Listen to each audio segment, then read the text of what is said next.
Hey there, my name is Rachael and welcome to the Magdala Podcast. We at Magdala know from experience that pornography, masturbation, and other sexual addictions are not just a guy problem. The need for women to be accompanied in the journey towards healing from addiction has gone sorely unmet, and that's why we're here. Magdala exists as a space where women can find hope, healing, and freedom alongside each other from sexual addiction. Our goal is to supply you with support, community, and accountability. Here on the podcast, you'll find everything from testimonies to practical advice to dialogue about how to heal and live fully as a Catholic woman. Wherever you are in your journey, know that you're not alone, and we welcome you to this table.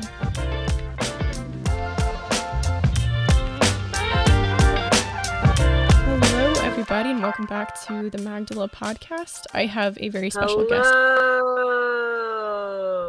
How are you? I am good. It's a Monday. I feel like I'm finally getting back into the rhythm of things because I had a travel couple of weeks, and then last week was our mail campaign. So my dining room table was literally just covered in Magdala's mail for a week, and now it's back to a normal work week. So I'm chilling. You're recording in your car currently. We're being very authentic. I am recording in my car. So I'm confused why you sent all the mail out and you didn't just leave your home decor as Magdala everything. I feel like Magdala consumes enough of my life that okay. If I'm being honest, I like my home decor quite a lot. Look at this candlestick that I got outside of Mass 2 weeks ago. My husband and I walk out and it's the olive wood stuff, from the Holy Land. And yeah. I walk out and we're like, these candlesticks, they must be ours. And so they were. So that's why decor must remain in my home, is because olive wood candlesticks that you get outside of church.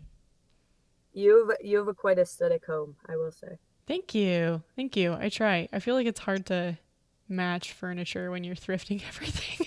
So we go for it, but it's all good. And do you live in a room with multiple women, or is this explain what your home life is like as a missionary? This is interesting to me. It's a double wide modular home. I think that's how you describe it, but it's one big rectangle. Love it. There's sort of a main room, a kitchen, and then I think we have 6 side rooms. So I live with 8 other women, 5 other side rooms. I don't know. I live with 8 other women, and they're amazing. But yeah, we're in a combined space altogether. So we thrift all our furniture and stuff. But I have women in my house who have a much more aesthetic eye, so they've created the look. It's very aesthetic. I don't know what the aesthetic is. One of the girls has tried to explain to me cool tones and warm tone. I'm not sure what she's talking about, but she knows, and it looks good. There you go. That's how it's created.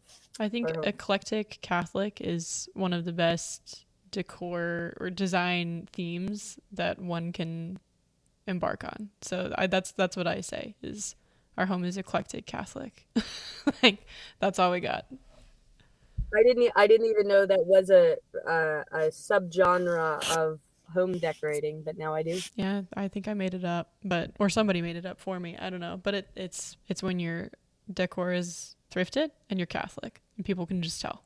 So that's my home. But we're back after a few weeks because that's how the podcast is going this season, with a baby in my home. So we record when we can, but today we wanted to continue our conversation for our listeners on prayer. And so we're going to be talking about authenticity in prayer, because we were just speaking about this. We thought it was a good follow-up to our intimacy in prayer conversation, just because how do we achieve intimacy? By being authentic. So we're here for authenticity today. But I guess to kick us off, Annie, what does the word authenticity kind of bring to mind for you? What does that word mean to you? Yeah, I think so in a lot of the work I do with kids, so right now my main role is being a worship lead. So I get to invite hundreds of kids every week into what worship is. And worship means to give worth, and we give worth to all sorts of things, but worship is a Mm. time where we recenter our focus back on the Lord. And one of the things I almost always end up, I'll say, preaching to the kids as I'm inviting them into worship is the idea of authenticity. And I'll do something along the lines of like, how many of you hate it when people are fake? And they all raise their hands. And then they're like, well, do you think that God also doesn't like it when people are fake? And then they're like, yes. And that's like, okay. And so it's like when we enter into worship, it's like the Lord just wants our authentic hearts, meaning like it doesn't matter what the person next to you is doing. And like, it doesn't matter if your voice sounds great. It doesn't matter if your body takes a certain posture. He literally just wants you to be real with him in worship. And so Mm. like, when I think of the word authenticity, I think along the lines of like, what does it actually mean to be real with someone? And that could be a whole other question we could dive into forever. But I think Yeah. like the human heart just knows that. Like I know, Rachel, like there are certain people that if I go to talk to, I have 5 other thoughts in my head of like, how are they perceiving me? Am I saying the right things so that they Yeah. notice me? Like insert all of those thoughts. And I can like self-analyze and be like, wow, I'm not being real and like just intentional in this conversation because I'm too busy about like what I'm presenting to them. And Yeah. so like authenticity is like having the freedom away from that of actually, I don't care how I appear to be presenting to you. I'm just trying to be as real as I can be, you know? Yeah, and I think a lot of people don't recognize how easily that attitude sneaks into prayer. I know I don't. Yeah. Where I come in with preconceived notions of what God might think of me if I say something, or yeah, it's just been a long journey of letting go of this worry or this people pleasing attitude in front of the Lord in prayer, and just knowing that I'm going to be received.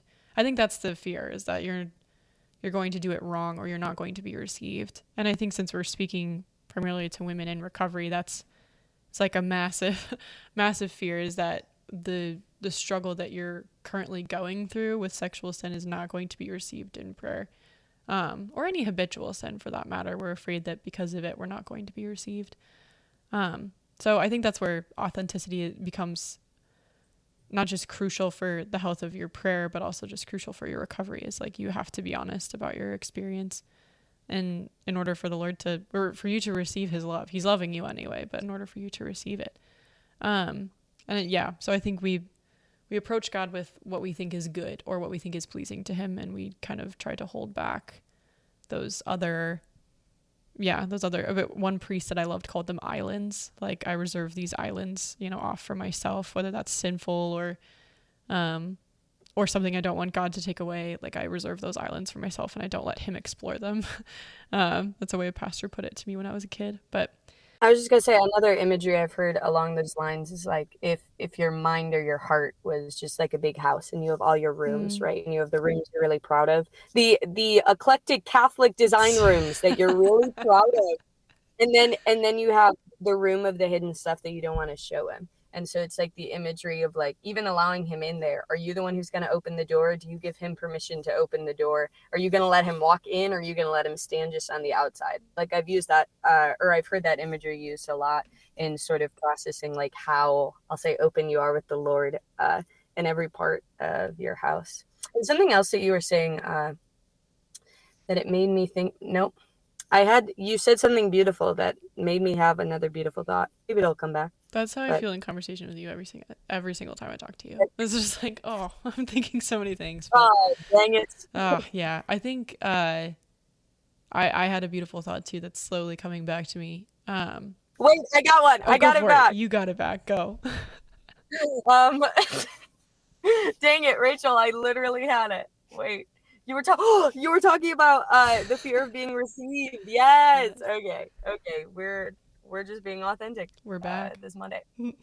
We are back. Yeah, I was thinking about just in line with fear of being received. I mean, specifically like to a group of women who are struggling in some sort of sexual manner.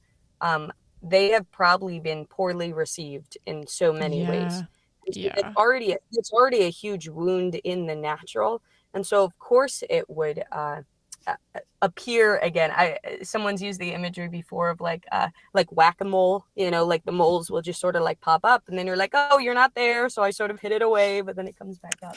And so like, of course, that's something that's going to be incredibly persistent in a prayer life of a woman who's already been poorly received. And truthfully, like, just in our current society culture, I would place the bet that the majority of people, period, just have pretty deep wounds of not being received well. I just see the way, like, I hang out with middle school and high school kids all the time. They don't know how to dialogue with each other, or like how to make friends is you roast each other more, right? So like, if you say anything you think is funny and someone just like, oh, ha ha ha, immediately you're going to be shut down and you're not going to want to share anything ever again because you don't know if you can be received with love. And so like, how can we trust a good God to receive us with love when, like, even, I mean, this is another huge wound in a lot of people. What if all the Catholic people in my life have always shut me down?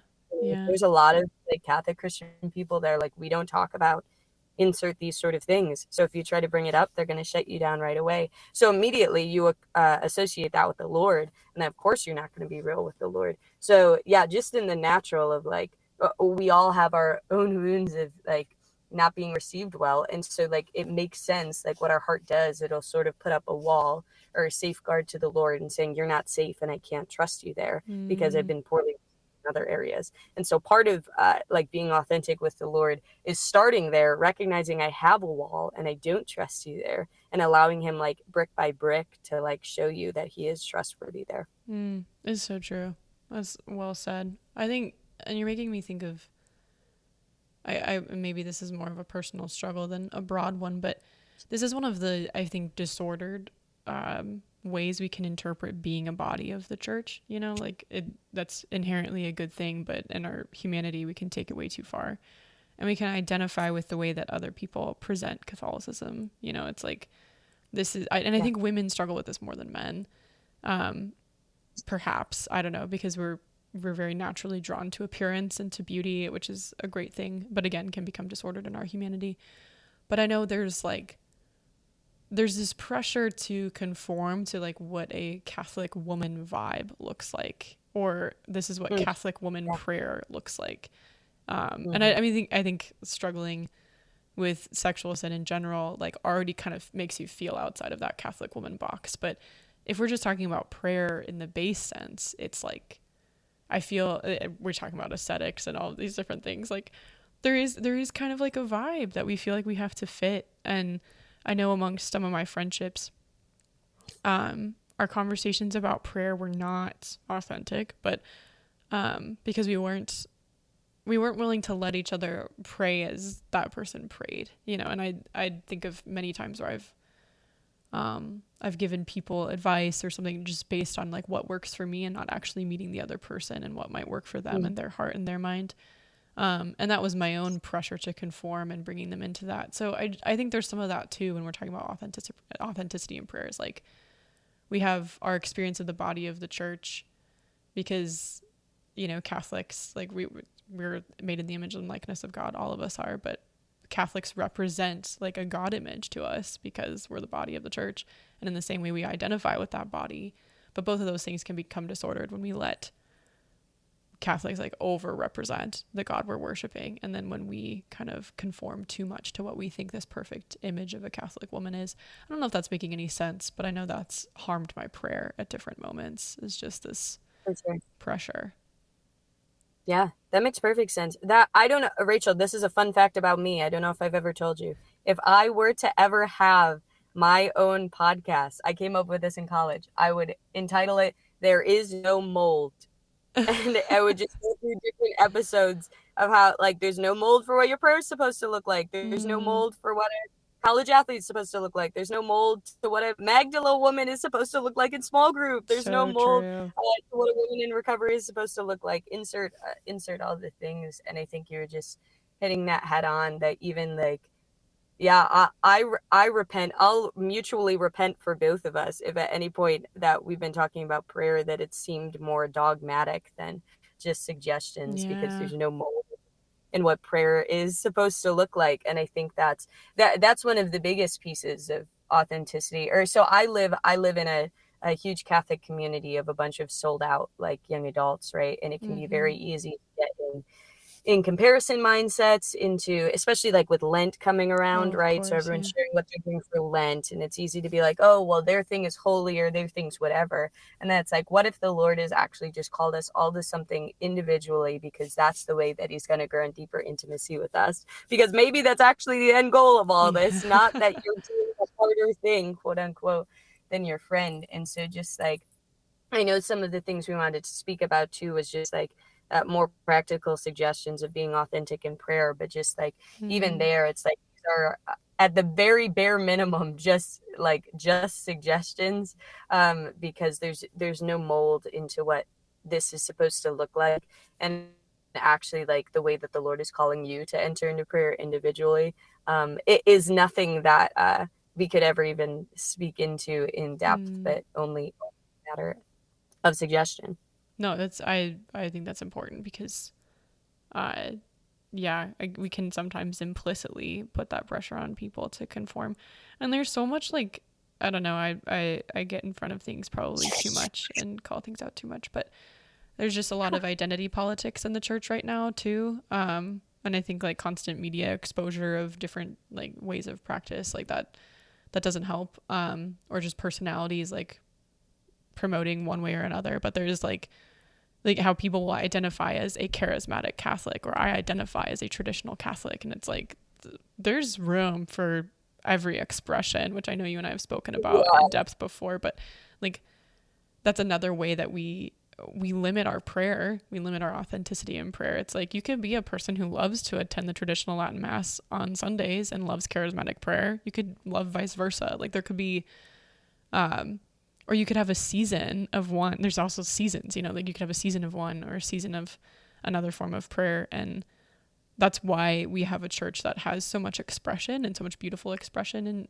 and tradition and charism and, so many different modes that we can enter into our faith. And that's why, is because like the Lord uses all of it and uses it for different things at different times with different people. So I think that's something that also I've noticed has really damaged our authenticity, is thinking that we have to identify with one way of being Catholic and then limiting our prayer insofar as it aligns with that identity politics kind of mindset, rather than letting love motivate what we choose to pray in, or the liturgy we choose to attend, or the things we choose to express our faith in. So I don't know that, that's a perpetual thing that I'm constantly thinking about. But so you talk about practicals, like dive into a couple of the practicals that you think you would suggest for someone who's looking for more authenticity in prayer. Yeah, one of the first things I just know I've done in my own heart often is, how do I word this? I think like I always come upon places that I feel fearful about showing with the Lord. And though the Lord knows everything, I always start with those places by just allowing myself to see them. If that makes sense, of like, Lord, I'm not showing this to you yet, but I don't even know what I'm afraid of yet. So though he's there in my own self-processing, I think like being real with yourself to start, of like closing the door on all your friends and the way that you present to all your friends, or the way that you present to your coworkers, and coming back to like, okay, this is actually me, and like allowing yourself to be semi-comfortable with yourself, because when you actually see yourself, then you actually see, okay, like that's messy, but that's not as scary as I thought. And then being able to go there with the Lord, then like he's just gonna love the heck out of you there. But I just know one practical in my own life is there have for sure been places that's hard to directly go to the Lord to. And so being able to literally just like allow myself to see myself, and then take that to the Lord. I think that was one first thing that I was thinking of. Any thoughts on that? I think, I'm an interesting person when it comes to I get what you're saying. But authenticity for me is interesting just because the way I process in general, and perhaps this is helpful. Maybe I've said this before, but knowing your personality type or your temperament or whatever, they can shed so much light on your prayer life. I'm a thinker primarily. I'm a hard T on the Myers-Briggs. So I process things through thought. And you've probably seen me do this, like that's just how I work. And so my feelings can often like sneak up on me, whether in conversation with friends or most often in conversations with my husband or in prayer. I'm sharing thoughts about a given thing, and then I'll burst into tears. And I didn't even realize I was sad about something because I process through thought. So my feelings kind of come second, and they can build up and sneak up without me even realizing. So I think a lot of my journey of authenticity in prayer is feeling with the Lord, is like not allowing them to build up and sneak up on me. And that's okay if they do, but just like allowing myself to kind of examine, like, okay, I'm not just going to sit and think with you, Jesus, although he created me that way. He wants to do that with me. But like, you're going to help me get to the feelings that are beneath this, and I'm going to feel with you, because feeling is not my primary mode. And so it's a little uncomfortable for me, but I'm going to sit and I'm going to feel. And I think often my husband will ask you a question, like if I'm processing something, he's like, because it comes out as anger or passion or something, and he'll be like, are you actually just kind of sad about that? Or are you actually nervous about that? Or, he'll ask me what I'm feeling, because my husband's a feeler, so he's very good at detecting feelings. But I find that the Lord often invites me into something similar, because I can stay surface level in just my thought and prayer, and he's like, no, there's something a little more going on here, like let's feel. And usually he draws me deeper in there. But I think sometimes we can be tempted to stay in that intellectual space for prayer, and that can be authentic too, especially if that's the way we operate. But there's been times in my prayer life where I'm hiding from uncomfortable feelings. I know I'm hiding from uncomfortable feelings, but I don't know what they are. And I just retreat to my brain, because that's easy for me to do. So kind of similar in a way to you, but that's more how that's happened for me. But Rachael, I know what. Oh, go for it. That makes complete sense, because I'm a hardcore feeler. Yes. And so like what I just expressed was the reverse of like, I'm very aware of my feelings, but I don't this is actually so good. Like, I love hearing your perspective, because it's just not mine, but I know it's of women that I met. Mine is like, I feel things so deeply, so that I know I'm feeling angry, frustrated, worried, whatever, but I can sometimes feel ashamed to go there with the Lord, because I don't want to be there with all these feelings. So I have to do the reverse and think through, why am I having these feelings? So then I have that information, so then I feel more comfortable going to the Lord with. So we're like in reverse. That's a good point. I love that. Yeah. I mean, that's where people can say what they want about personality tests, but it did help me a lot in just recognizing how I relate to other people, but also how we relate to God first and foremost. So, yes, all the thinker women unite. It's an interesting boat to be in. But I know something that has helped us both is journaling, and I know we wanted to talk about that, because journaling helps you with thoughts and feelings, which is great. Yeah. I don't know when you started. I started journaling when I was in high school. I actually had a friend. I mean, I pseudo journaled like early on or middle school and high school. I don't even want to know what those journals said. Like I don't think they're in existence anymore. I probably burned them. But late high school, my prayer life was not struggling, but it wasn't really forming very strongly. And I was surrounded by Protestants. That was my primary friend group. The last 2 years of high school were really devout Protestants, and they were incredible in their personal prayer. They just had the most beautiful, personal, intimate relationships with Jesus, even as adolescents. And that was just incredible to watch. But we all had good dialogue about our faith, and I expressed that was something I wanted to grow in. And one of my friends, for my 18th birthday, he gave me a really beautiful journal, and he wrote me a lovely letter in the front of it, just encouraging me to enter into intimacy with God in prayer, and that the Lord loved me and he wanted my whole heart. And so he was like, I just encourage you to write down the good, the bad, the ugly, whatever it is, every day in this journal. So I started senior year. I still have that journal, and I think I've filled 12 since then. Like I've kept it up as a prayer practice consistently since being a senior in high school, and I love it. I'm like obsessed. The seasons where I let it go a little bit are the seasons where I struggle most in prayer.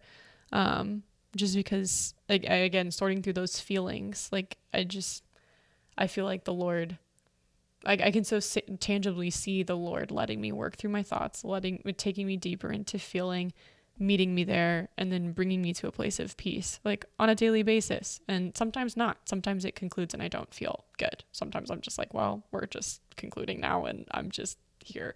But I love that, being able to see, if I look back, like, very, very tangibly written down, like, wow, this is like Rachel's heart back then, and I don't believe that anymore, or I wanted to grow in that and I did, or I couldn't see Jesus there and now I can. And I don't know, I'm like rambling now, but I'm just obsessed with journaling, basically. Too long didn't read. Rachel's obsessed with journaling. What do you have to say about journaling, Annie? that I think you're awesome. Yeah, and one of the awesome benefits of journaling is you're documenting, sort of the nature of your heart in different seasons, and so you actually get to go back, or like something that in the community I'm in, something that we steward really well here, is different things of, like, when people speak a prophetic word to us, or again, if like you receive a word of encouragement, or if someone speaks something and just like hits your heart, and it really does, it's like actually writing these things down, or when like the Lord gives you a promise over your life, writing these things down, it's like years later I can look back and see this, like a very, very practical one in my own life. Like, so the place that I'm at, I served here 3 summers ago, maybe. And when I was here, I was doing nothing in the worship department, and I just continued feeling like the Lord was calling me to lead worship more substantial way here. And that never came about, never came talked about when I was there. And then 2 years later, got offered a role on worship staff, and have continued worship leading, and will be a worship lead again this summer, and all the things. So just like a continual promise on my life there. And that was something like I can look back to whatever journal days that I've written that down, and that's been documented. I think, and journal, I'm a huge proponent of journals. In like all the women that I was walking with in college, I would always get them journals. I always kept extra journals in my dorm room in case there was ever anybody I came in conversation with. I was like, this would be really good. But you asked something along the lines of like, how did I get started with journaling? Something that I was reflecting on is that, so my grandfather is a pretty well-known, like, published poet. Okay. And one of his main sort of works that he's, you can look him up. He has a Wikipedia page. Okay. But so, that's my level of, if he has renown, is he has notoriety. He's on Wikipedia. Yeah. So one of his main, I'll say, works is he's kept a journal for I don't know how many years. So he just has these huge volume books that are just his daily journals. He's like spiritual, not necessarily religious. Sure. So his journals are prayer journals. They're just like, on this day my son did this, whatever. But I wish I should know this, but it's something along the lines of, it's one of the longest like American journals or something like that. But I share that to say, like, when I was growing up, I was for sure not praying, but there was something about journaling that I was always intrigued by, because it was just something that was talked about. Grandpa would always say, like, he wrote in his journal that day, whatever. And so I remember a lot of times when I was younger trying to start journaling. Same thing. I remember some of my early journals. I was like, today I went to a basketball game. It was fun, and then I sort of gave up on it because I didn't see the fruit of it necessarily.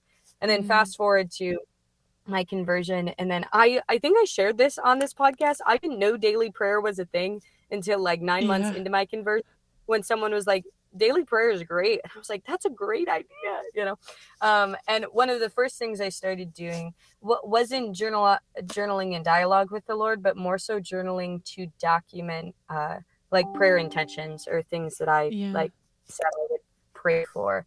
And then it really wasn't probably until a year after that I started, I'll say, actually engaging in conversation with the Lord through journaling. So I know we have a lot of ideas of things we can give for how to journal. I think one of my first to start is allowing it to be an actual dialogue with the Lord. One of my friends, when she was teaching this to a group of middle schoolers, she really had the visual, and it was essentially like her name. So I would do like Annie colon, and then write down all my thoughts, like ending in a question. And then I would go, Jesus, colon, and write down what I feel like he would say to that, and allow it to be a dialogue back and forth. That's just one idea of how to journal. What are other ideas of how to journal, Rachel? I usually, I do the dialogue for sure. Sometimes I just like write and then he interrupts me, which is very funny because I'm like not listening well. He like is like, let me get a word in edgewise.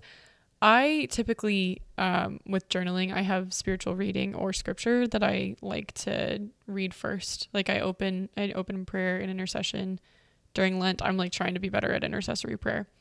And then I'll read, and because again, that's like my brain, that's what I need. So I read, and then I will write a quote or two at the top that I wanted to pull from scripture or spiritual reading, whatever kind of stuck out to me. And then I literally just go from there and usually build my prayer off of that. Sometimes it's literally one verse from scripture. Sometimes it's a whole paragraph from this spiritual reading book that I'm doing. But yeah, I typically find like whatever the Lord wants to say to me, he's kind of giving me like whispers of it in whatever I'm reading. And at times not. Sometimes I just need to pray about something else. I think also part of authenticity in prayer and in journaling too, and how that can help is like letting my distractions in prayer, which are frequent, become intentions and become kind of like questions with the Lord. Of like earlier I thought of a friend from high school while I was in prayer, very random, and I started thinking about something that happened with her, and I thought it was a distraction. But then like when I actually brought it before the Lord and was like, sorry Lord, I'm distracted, I'm thinking about so and so, I realized I had a grudge that I was holding against her that I needed to forgive. And you're like, oh, okay, that's why you allowed that to happen. So I think even just journaling can help you do that, where you kind of stop and you're like, why is my mind wandering? And even writing down like, I'm thinking about so and so right now, and it makes everything very carnal.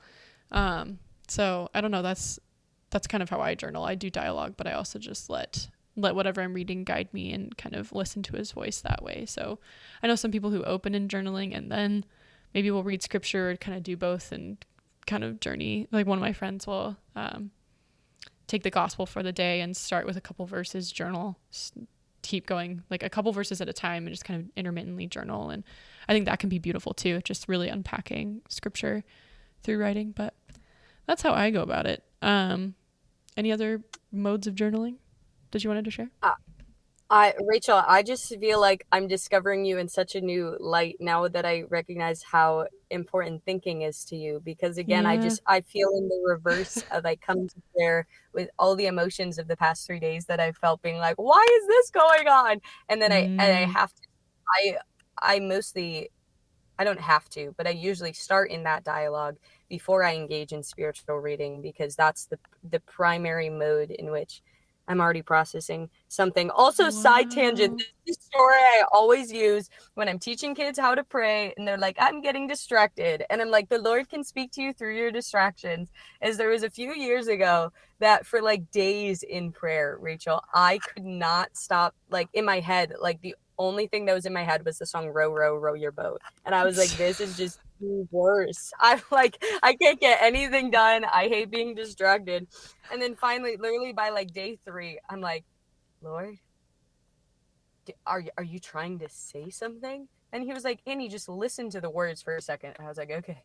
Row, row, row your boat. And immediately I like just got this image of just like me continually like begrudgingly just like rowing down a river and like not wanting to go anywhere, and essentially feeling like I've been stuck on that boat forever. And it was the Lord's silly way of trying to get me to realize that I felt like I was in the motions and that I couldn't get anywhere, but that was the only way he could get my attention.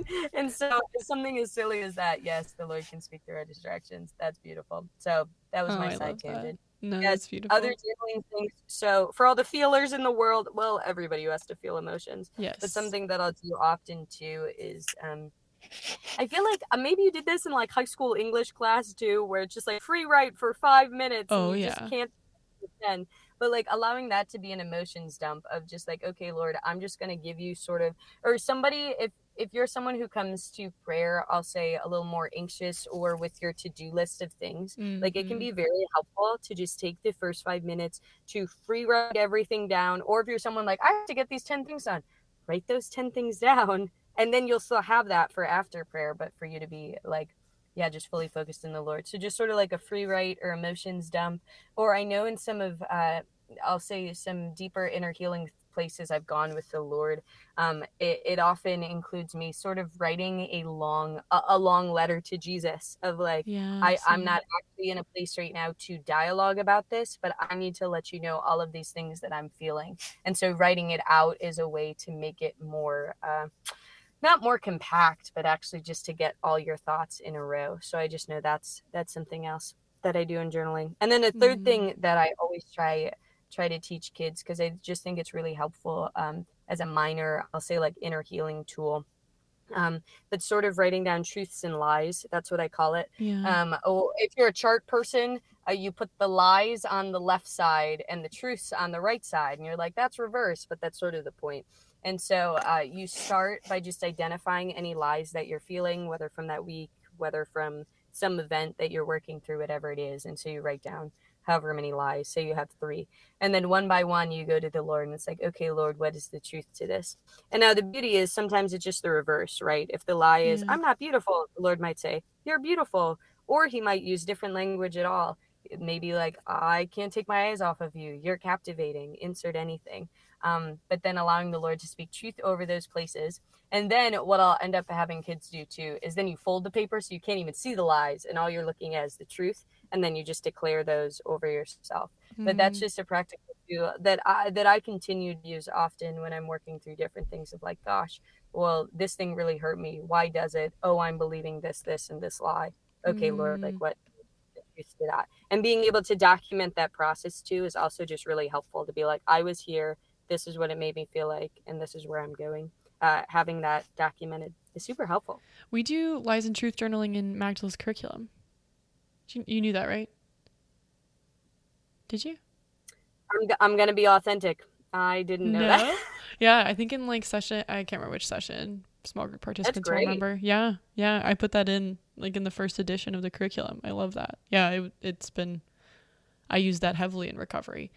And I think, yeah, speaking specifically to women in recovery, journaling was helpful because I have several entries that, looking back in that senior year journal or beyond, like when I was actively struggling and then trying to recover and all sorts of things, like yeah, I have journal entries where I literally tell the Lord, like, I cannot believe I watched pornography yesterday, or I cannot believe, like, and it's written there. Yeah. It's like, it's in the history. And I have one journal entry that I ended up putting in my book because I just felt like it really summarized where I was at. But it was like just the feeling of defeat of like, I feel like I try over and over to stop and I can't, and what's so wrong with me, and I don't want this to be my life. And I'm grateful for that. It took me time to be able to be that honest with God, but that was so necessary, was seeing it written out in front of me and knowing like, okay, he knew anyway. He's just waiting for me to tell him. And is it a pretty journal entry? No. But is it real? Yes. And it was so freeing because it was real. So I think for women in recovery too, like finding a way, because if we just sit in mental prayer in front of the Lord, and Thomas Merton defends journaling as a form of mental prayer. I was like, thanks, Thomas Merton. But if we're just sitting in front of the Lord without any kind of intermediary, say in adoration, which is a beautiful thing to do, but if we're just sitting there kind of waiting for ourselves to like bare our souls, especially when we're struggling with deep sin and shame, it's really hard to do that. But having, again, that kind of tactile way in which we can bare our souls, I think is very important, is because it's like, all right, I don't necessarily feel like I'm sitting in front of Jesus's face saying all of these things. I am, but this is a nice, like almost like cushioned fall when I'm trying to speak about my sin. So I think journaling for women in recovery, or just any kind of like deep healing work, like I just think it's a beautiful tool. That's part of why I haven't let it go, is because I'm just always needing to heal from, everything. So I just love it. But yeah, so highly recommend, if you haven't started journaling, highly recommend it. But don't feel pressure to conform to one mode of prayer, because if something else is working for you, you know, something else is working for you, the end. But I think spiritual reading too, I just want to talk about it for a second because I love it, and it's so deeply ingrained in my authenticity with the Lord. There's been times where I think I'm like, I have to read this book because everybody else is, or I have to read this book because it's a spiritual classic or whatever. No, literally you can read a children's book and the Lord can speak to you through your children's book. So like, just look at your shelf, or look at like, or take a suggestion from someone, or just look at the library or wherever you're going to find your books, and let a book kind of stick out to you. That's usually like, if I'm following the Lord's prompting on what I need to read, that's how he does it. If I'm following my own efforts, I pick the wrong book. But like, for instance, Story of a Soul, Therese of Lisieux's autobiography, I was not drawn to it. She's not a particular favorite of mine. I think she's beautiful, but I've never really heavily related to Therese of Lisieux, so I kind of have stiff-armed her.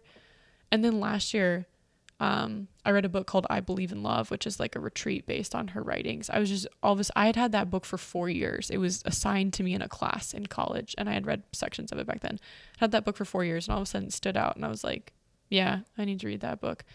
It was incredible. It was exactly what I needed at that moment. And then I was like, I want to read Story of a Soul. Had it again on my shelf for years, had stiff-armed it, but it was perfect. And it was just like, okay, the Lord can seriously like have a book on your shelf that you've looked past for years, and then he wants you to open it up and read it. So I highly suggest letting the Lord guide you to some spiritual reading. And then I used to set goals for myself of like how much I'd read. This is a very Rachel thing to do, and it's like, that's not what it's about. Read until he speaks to you in something. And like, I've noticed when I ask, if I'm like, all right, Lord, I'm going to start reading, and you tell me when to stop, he will tell me when to stop. And sometimes it's a couple paragraphs in, sometimes it's 10 pages in, whatever, but don't try to get through the book as quickly as possible. If you're a reader like I am, that's what you do. But I think let the Lord tell you what you need to have. He'll speak to you through something random. It can be something totally unrelated to what you think is going on in your day, but he'll relate it. You know, it's just, yeah, I don't know. I'm just such a huge fan of picking up a book and reading it and letting him talk to you through it. Scripture, I think you can just start with a chapter. Like I started with the Gospels and just started with one chapter a day. And that was amazing. Again, stop if you get to something that's leading you to conversation with him, and kind of go from there. He can literally use like a sentence, and that's all he needs. So I don't know, tangent over, but I love reading and journaling afterward. Any other thoughts on authenticity before we? That was a good tangent. Thank you. My closing thoughts are, there is no mold how journaling's supposed to look, or spiritual reading, or anything. I was thinking specifically, even as you were adding your closing thoughts on journaling, there's now a new cultural like aesthetic of like bullet journaling, you know, and like those things that like have to look a certain way. Your journal can be a mess, and it can have papers flying out of it. Like your spiritual reading book doesn't have to be the most pristine book on the shelf. No. Like the Lord wants to speak to you through a children's book, so let him, you know. So that's all I got. And I think as a mom too, I get lots of exposure to, you know, little children's books now. Like, let me tell you, there's this book called Love You Forever, okay? And I was a bawling mess like reading this book, and I gave it to my husband. He read it to our baby the other night when we're putting her down for bed. We like to read her a book. And I was like, that one makes me cry. And he's like, okay. And he gets through it. And literally he gets to this one line. It's just a book about a mom singing the same lullaby to her child over and over. But I was just like, that's just the Lord. Like he picks us up no matter how old we are and tells us that he loves us forever. But yeah, children's books can bring you down. Or The Little Engine That Could. That book made me cry a couple months ago. Let me tell you what. I needed that. Yeah. So that's it. I, you know, even though I don't process my feelings easily, I clearly have them in spades. So but children's books are it. That's just a side thing. All right, well, I'll land this plane. This has been a good 43 minutes of hearing more about your prayer, Annie. Thanks for sharing. And thanks for listening. Good job. We made it, Rachel. We did. We made it through an episode. Yeah. For our listeners, Annie and I have tried to record a couple more episodes, and usually it's my baby that interrupts, which is a beautiful interruption, but glad we made it through. And for those of you who are just struggling in prayer, I just want to say, like, the struggle is good and it means you're trying. And I don't know, that's just coming to my mind right now, is that if you're struggling in prayer, it means you're actually showing up in front of the Lord, and he's going to bring fruit out of that. And it can literally be 2 minutes of you just struggling, but he's going to pull more authenticity out of you over time, because it's his to do. So just keep showing up. And if you want to join us for more content, you are always welcome to become a patron on Patreon. Right now, we are doing a book study on J. Stringer's Unwanted. I'm actually having Jay on the podcast, I think next week, and I'm pumped about that. So we're going to be talking a lot about Unwanted and the book, and just join us. It's lots of good content, but we would love to have you as a patron. We are also always actively fundraising and looking for supporters to come alongside us in our mission. So if you feel called to support us directly rather than through a Patreon subscription, you can find the link on our website or in the show notes below. We would love to have you join us as a mission partner. If you'd like to get some distance from your smartphone for a little bit, there's a affiliate code for the Light phone, which is a minimalist phone, in the show notes below as well. And as always, if you are a woman who is in need of community and accountability in your journey to recovery from sexual sin, there's a link to join a group in the show notes below as well. We're developing a wonderful community over there who are joining us in the fight, and we would love to have you join us as well. If you are in need of covenant eyes, use the code Magdala for 30 free days. Definitely worth a shot, y'all. Covenant Eyes is an accountability software, so you get a buddy to come alongside you and you fight this together. But if you need a code, use the word Magdala, all caps, and get 30 days free. But other than that, thanks again for joining us, all our lovely listeners. You're in our prayers, and we will catch you soon. God bless. Thanks for joining the conversation today on the Magdala Podcast. If you want to learn more, join a support group with other women on the journey, or find more content, visit magdalaministries.org. If you want to continue to be a part of the conversation, like, subscribe, and share this podcast. But most importantly, wherever you are in the journey of healing, know that you're not alone and you don't have to hide anymore. We're excited to welcome you to the table next time. God bless.